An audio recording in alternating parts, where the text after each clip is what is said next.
I always love to hear Michael Todd's predictions about his own matches. It could potentially be very dominant. I mean, I've played it over my head numerous times. I think I'm capable of it. We'll find out. We'll find it. It's just I'm a difficult guy to beat if you have to beat me in a dogfight. Like if you have to.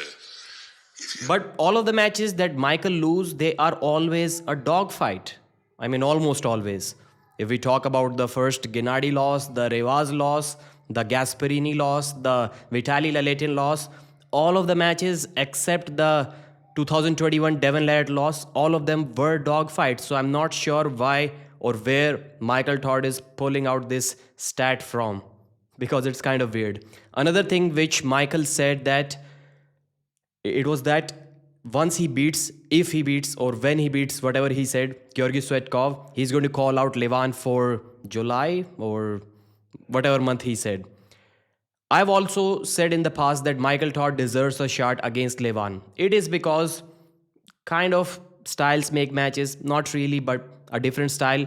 The most important factor there is Levan does not have any opponents, so why not Michael Todd? Realistically, it should be a top 5 guy. Is Michael number 5? Is he number 6? He can be either of these two. Maybe he's number 6. So he will not deserve a shot against Levan just because he beat Georgi Svetkov. That has nothing to do with that. It is not going to improve his rankings. It is not going to show us anything that we need to know if he's worthy of challenging Levan or not. He deserves a shot because there is no one else. Levan has beaten everyone except Vitaly. That's why he deserves a shot. So talking about this match, Georgi Svetkov versus Michael Todd. Is it going to be dominant for Michael? Absolutely not. In fact, I think none of these guys can actually realistically pin each other. Why Michael cannot pin Georgi Svetkov? Michael's transition from a king's move to a flop press or any kind of press is not the same as it used to be 4, 5, 6 years ago. It is not as good. People can see it now. They can hold Michael here. And as soon as Michael decides to stand up, they can slam him down to the pad or close to the pad. So it is not really going to work. The second reason is Georgi Svetkov is one of those arm wrestlers who is willing to give up everything just to keep his pronation. Michael did good against Hermes Gasparini, even though he lost 3-0, because Hermes doesn't really care that much about his hand and wrist, especially when he's going for the pin. That's because his flop press is so powerful. Sometimes you saw in the Dave Chaffee match final round, Gasparini is here. He has a little bit hand control. On the losing side, he intentionally gives up his wrist and just flop presses Dave Chaffee. That's what he likes to do. He did that against Vitaly Laletin too. So Hermes does not care about keeping his hand and wrist.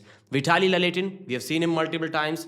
Just for the sake of winning center, he will always give up his wrist. Not intentionally, but if it is going, it is going. Vitaly does not care about that. He just likes to go sideways. That's why Michael was, even though he lost, not to mention, comfortable against both of these guys because he was able to take their hand on his losing side. But Georgi Svetkov is not one of those guys. He will give up everything that he needs to in order to maintain his pronation. He'll hit back. He'll climb again and again. And if he needs to, he'll go on the defensive side where his defensive hold is pretty strong. That's why Michael cannot pin Georgi Svetkov. Georgi cannot pin Michael because he wasn't able to pin Jerry Cadret. I'm not saying Michael is as strong with this broken wrist position as Jerry. He isn't, but he'll have more pronation, so he can compensate for that. So that's the reason why I think there are going to be many fouls in this match. Many fouls. Georgi all of a sudden isn't going to develop a press no matter how hard he's trying, because in the Jerry match he didn't even need to press. He just needed to stand up. So the guy that couldn't even stand up a couple of years ago, he's not going to develop a flop press even though he has lost like 10 kilos now. So no flop pressing from Georgi Svetkov. Forget about that. And Michael will lose hand control. He thinks he's going to take Georgi's wrist. In fact, it is going to be the opposite. He's going to lose his own wrist. And the match is going to be stuck somewhere here where Michael is in this weird position. His wrist is gone, but maybe he has slight bit of pronation left. Georgi almost has everything, but he knows if he goes further down for the pin, he's going to lose his own wrist. So he's going to stay stuck there. I know he said that he's going to climb and climb and climb. He's not going to go for the pin. but he cannot control that. As soon as he has slight hand control, he will go for the pin, and then we are going to see a lot of fouls. I'm going to go with Michael Todd, maybe 4-3, 4-2. Ugly match, not ending in pins, but ending in fouls. That's what I predict.